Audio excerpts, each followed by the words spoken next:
Everyone, welcome to the second episode of our Project Next Express September preview. As we continue to deliver fun and exciting content to you through Project Next, this time we'll be taking a look at the new main interface launching in September.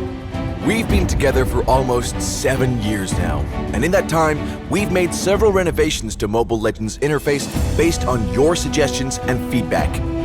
This year, we're continuing that trend and rolling out a new interface. The new design will incorporate our heroes in game world as the main visual element, and players will be able to interact with the heroes in various ways.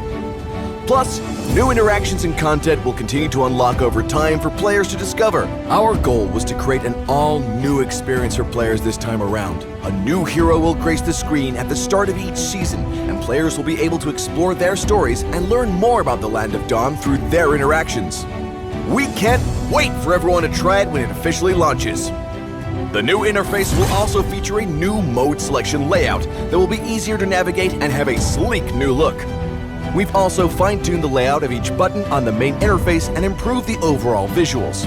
Whether it's the friends list, events page, or a pop-up notification, each part of the interface has been optimized based on your feedback to bring you a better gaming experience. And for those who still prefer the old interface, you'll have the option to switch between the two at any time. We're also planning to allow players to switch the featured hero in the future, although we do not have an ETA on that currently. Our goal will always be to improve player experience in both quality and performance. And lastly, we know many players are concerned about issues like lag, low frame rates, and overheating.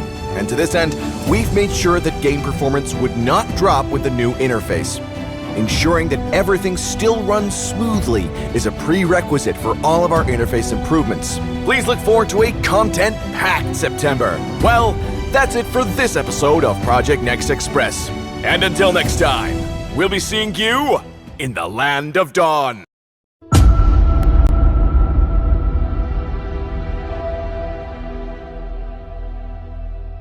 Lahat ng mga tournament na ginawa ko, ito lang talaga yung gumana. Weird man kasi ito yung klase ng tournament na walang premyo. At least na ipapakita ang galing at husay ng isang manlalaro. Kaya ngayong Season 2, ating ipakita ang ating lakas sa paglalaro. Dahil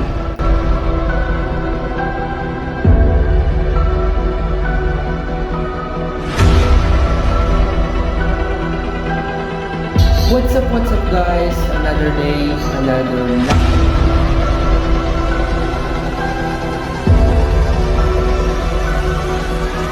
laro natin ito. This is it. This is the game number 1 of our GMT tournament Season 2. Eto na, mga kaibigan, nasa Season 2 na tayo at ito ang ating hinihintay, ang aking hinihintay para sa laban na ito. Dumako na tayo sa drafting phase. Dahil dito ang ipipik dito ng nitong ni JC na ating random player. Same pa rin naman nung Season 1 at 1-1 ang gustong ipik dito ni Kenji Sakaya para sa laban na ito. Dairot versus 1-1 battle, fighter versus marksman ang ating makikita. Mga kaibigan, muli magsisimula tayo sa another battle in a game number 1 para sa ating GMT Season 2. This is it. And syempre may mga pagbabago tayong ginawa dito, medyo aayusin na natin kasi medyo paiba-iba tayo. Kung napansin nyo last time, Game 1, Game 2, Game 3, paiba-iba tayo ng parang yung game, basta yung sa game. Pero ngayon, iisang picture na lamang po o isang basta isa na lang ang ating ano dito para sa laban na ito. And this is it. This is gonna be big battle for me kasi mukhang makakita tayo ng parehas na laban dito. And ito po, hindi po itong si JC po ay hindi po random, kundi sila pong dalawa is part of the Dragon Squad. But dahil nga si Kate talaga yung ating main player dito, so totally last time laro na itong si Kate pero nabuha ko lang yung and doon ko na tinapos talaga yung season 1 sa game number 3. No, so pasensya na kung hindi natuloy yung game number 4 na last game para sa season 1. So doon ko na tinapos, sa game number 3 ko na tinapos yung season 1 ng ating GMT. Pero this time, eto na. No? So ang random side natin ay ang blue side, and ang ating player side is in the red side, mga kaibigan. Parehas na silang gumagawa ng paglalaro dito. Medyo na late lang dito si JC dahil parehas naman silang level 2. So parang nakalalamang ata dito si JC kasi kanina huminto si JC kanina. Pero eto na. So tingnan natin kung paano o kung papalagang. Last time nakakita tayo ng Dairot battle versus, nakalimutan ko na who's hero yung pinik nila that time. Pero this time makakita agad tayo ng Dairot. Nakalimutan ko na nung season 1 kung nagka-Dairot ba tayo, nagka-Dairot pick pa. Pero ito na, kaunti ang buhay dito ng 1-1. Susugurin dito, kinombohan na. Sino mapapatay na iipit sa torre. Parehas kaunti ang buhay, mukhang mapapatay dito. Mas kaunti buhay dito ni Dairot. Sino mamapatay, hindi pa nagsisimula ang laban na pa lamang, ang laban pa lamang nagsisimula. Pero ito na, unti-unti na silang nagtataas muna ng gold ngayon. Focusing muna sa gold. Wala pa naman tayong nakikita para sa pagkakataon nito. Focus muna sa laban. Pero eto na nga. So maganda-ganda naman yung ating nakikita dito pagdating sa gold lead o pagdating sa gold. Pero eto na nga, susugurin na nga ata dito. Pero yung 1-1 ay makakatakas pa. Hindi na tamaan ng ultimate ng Dairot. Sino nga ba ang mananalo para sa laban na ito? Yan ang laging katanungan. Pero ito na, susugurin na naman sino makakapatay dito. Mas kaunti buhay, mas kaunti dito ang buhay dito ng Dairot. So susugod, tutuloy ba siya? So maganda naman yung combination dito kasi nga ang 1-1 ay okay, yung laban ng kanilang gusto. Pero na stun dito yung Dairot, mapapatay ata dito yung Dairot sa laban na ito. Okay, makakatakas siya. Okay, para sa pagkakataon na to, titingnan natin yung gold lead. So merong 1.4k gold dito si Dairot, habang ang 1-1 naman ay meron siya dito 2.0. So mas naman dito yung Dairot pagdating sa damage o sa gold pala, kasi nga 2.4. pero ito na, nasira na yung first tower sa middle lane. Tipihan ng gusto. Okay, pahinga muna. So eto na, maglalaban na naman sila. Mukhang na-instan na naman. Inukutan ng dito sino mapapatay. Hindi natamaan ng ultimate. Pero makakatakas ba yung Dairot? Naglalag pa tayo dito. Sino mapapatay para sa laban na ito? Kaunti na lamang ang buhay dito ng Dairot. At syempre, first blood ay mapupunta sa ating makakuha ng first blood ay ang ating 1-1. So ito, kakaiba to kasi syempre ang alam natin sa ganitong laban talaga is Dairot ang mananalo sa ganito kasi alam natin fighter, no? So maganda yung galaw dito. Pero syempre malikot din kasi si 1-1, no? So ayun, malikot naman si 1-1 kaya masyadong makakalamang pa rin siya dito. And syempre, kahit sabihin natin malambot lang ang isang marksman, masakit naman kung ito yung sa late game, lalo na sa late game at pag nakalalamang ito sa gold. So this time, nag-aabang dito ang 1-1 habang papunta na dito sa middle lane ng Dairot. Sino makakapatay dito? Kaunti ang buhay dito. Susugurin na dito ng 1-1 ng Dairot, pero makakalamang nga siya. So parehas na kaunti ang buhay. Mukhang pinapartidahan dito na kaunti ang kanyang buhay, pero mas kaunti dito ang buhay ng Dairot. Sino mapapatay? Hindi na tamaan ng ultimate, pero eto na nga. Okay, the second blood ay mapupunta o makakakuha ng second blood dito ay ang 1-1. 0-2 score ang ating makikita para sa laban na ito. This is it. Napakaganda ng ating nagiging laban dito, pero nahihirapan lang ata talaga makapalag dito si Dairot o dito nga si JC dito sa laban na ito. Pero yes, pwedeng makalamang siya later, pwedeng makabawi siya later sa labanan. Pero tignan natin kung ano nga ba yung mga susunod na makikita natin para sa laban na ito. So eto na nga, 6 minutes and 30 seconds para sa ating laban. Tamang farm muna dito ang Dairot, habang itong 1-1 ay tamang abang lang muna sa kanyang gagawin. At nasira na nga yung first tower sa middle lane, habang dito sa top lane at bottom lane okay pa naman, pero ito na, bakbakan na naman kami ng gusto, hindi na naman natamaan ng ultimate ng Dairot. Inikutan na nga dito, sino mapapatay, ang mapapatay na naman ba, makakatakas pa ata, hahabulin pa ba, hindi na. So kung tumakatama lang talaga yung ultimate dito ng Dairot, talagang makakalamang siya dito, mapapatay niya itong 1-1. Pero syempre malikot talaga si 1-1. So talagang napapalagan talaga, so nagagawa talagang combo, nasira na yung pangalawang torre dito, pero okay, kaunti na yung buhay dito ni 1-1. Babalik ta rin na naman ba niya itong laban, o dito nasisirain yung win streak dito sa kills dito ni 1-1. Susugurin na pabalik, pero makakatakas ba? Sandali lang muna, masyado pang masakit. Susugurin ba sa paloob? O atakihin ba? Teka lang. Teka, susugurin dito dahil alam na masakit yung dami. Pero nagkapali siya ng pagkakaskill doon. At hindi tumama. Pero hindi rin naman tatama. Kahit sabihin pa natin tama pa niya yung ultimate niya. Hindi pa rin naman ito sasakto. Pero mukhang dahil kaunti ang buhay dito ng Dairot.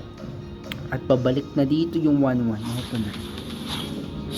Okay. So ano makikita natin dito? Makakapalang ba dito yung Dairot? Patakbo na siya. Patakas na dito sa laban na ito. Tamaan yung buff dito, sino makakatakas ba siya? Naghahabulan na sila dito. Okay, dahan-dahan lang mga kaibigan, at dito makahabol ata, hindi ata makakatakas, pero pinalagan na dahil wala na siya magagawa, hindi na naman tumama yung ultimate at mapapatay na naman. And syempre it's gonna be 0-3 score and 7 minutes and 20 and ayan, basta tignan nyo na lang tignan nyo na lang. So ayan nga, syempre lamang na dito yung 1-1 sa kills. And syempre sa gold, meron na nga dito 3.3k gold at ang Dairot habang 5.0k gold dito ang 1-1. Nasira na nga ang pinaka final tower dito sa middle lane. Mukhang tatapusin na nga ata ito ng 1-1. It's gonna be 8 minutes para sa laban na ito. Pasugod na ang sumunod ng minion waves. Magkakaroon ba na naman ba ng bakbakan dito? O tatapusin na ba ito? O magkakatakbakan? Pero ang gusto nila bakbakan, sino papatay dito, natamaan natin, hindi yata natamaan ng ultimate na naman, at ito na naman. It's gonna be 0-4 score mga kaibigan. And syempre eto na, at ito ang ating unang laban para sa ating game number 1. And this is it mga kaibigan, this is the game number 1 of our GMT tournament. So nakita naman natin kung gaano kagaganda yung mga naging galawan ng ating mga players, but syempre nagkakuha tayo ng 0-4 score para sa laban na ito. 1-1 versus Dairot versus 1-1 ang ating nakita sa laban na ito. So last time nakakita tayo ng Dairot, pero maganda-ganda naman.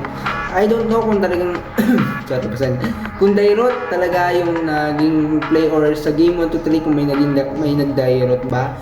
Nakalimutan ko na rin. Pero ayun nga, nakita natin na maganda yung naging galaw. So masasabi ko dito, expectation ko first of the game dito sa Dairot is I think maganda yung magiging galaw niya, kasi alam natin na yung 1-1 is like a marksman, no? So alam natin na magandang pang counter talaga, in mas lalo na kung ang Dairot talaga masarap pag natamaan ng ultimate talaga ng Dairot. Pero pinakitaan tayo na, kasi napansin ko rin pala na malikot nga pala si 1-1, and syempre lagi niya naiiwasan yung mga skills na tumatama o yung ultimate ni Dairot, and iiwasan niya yun, nagagawa niya iwasan yung mga skills na tumatama sa kanya. And dahil sa kalikutan niya na ngayon, sa kalikutan ni 1-1, hindi lagi tumatama yung mga ultimates. Kasi kung totally kung tatama talaga yung ultimate ni Dairot, talagang mabilis niya mapapatay si 1-1. Pero kasi laging ang kulit talaga ng galaw ni Kate or ni Kate doon, o ni Kenji sa kaya doon sa laban na yun.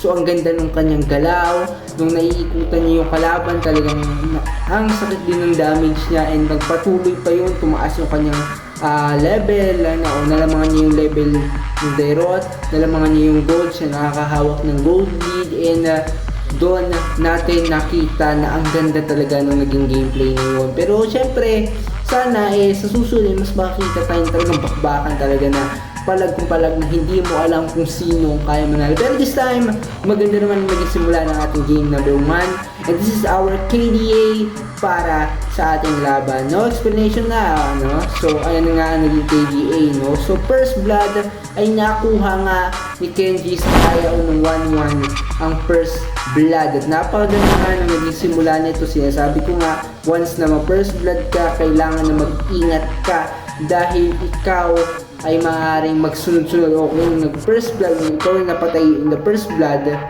ay mahihirapan ka na makataas sa goal dahil nakakalamang na rin ang kalaban mo.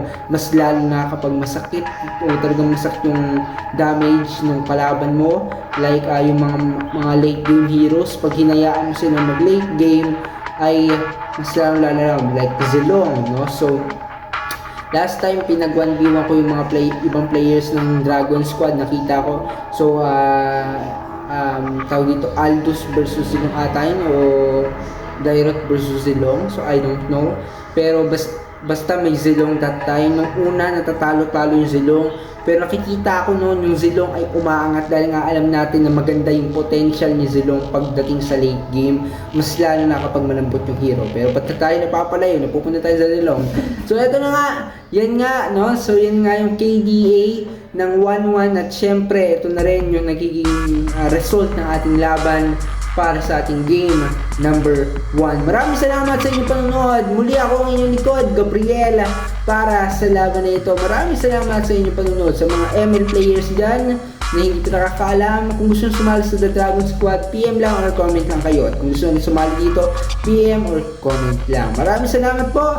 And syempre, see you on the game number 2 of our GMT tournament o GMT Season 2 Game number 2.